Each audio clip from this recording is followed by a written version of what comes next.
So our group decided on the topic of equine cloning based on the article called Horse Clones Start Heading to the Races by Adam Papascu, and here's what we found out. This is a picture of 6 clones of Quartatera. So now you may be asking, what exactly is a clone? Well, according to biology, a clone is a cell, group of cells, or an organism that is genetically identical to the cell or organism that it came from. Let's take a look at an example of some clones. The top left is Gem Twist, a thoroughbred gelding that was considered one of the best show jumpers to be produced in America. On the top right is Gemini, the first clone of Gem Twist, which was foaled in 2008. Below that is the second clone, Mercus Gem, which was foaled in 2012. Let's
Created using Powtoon.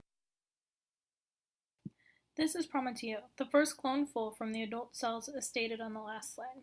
This is the foal that Dr. Gali's lab in Italy reported in 2003. These are the pictures of her with the mare that was the donor and who carried her to term. Now let's take a look at how somatic cell nuclear transfer actually works.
let's talk about some of the epigenetic effects.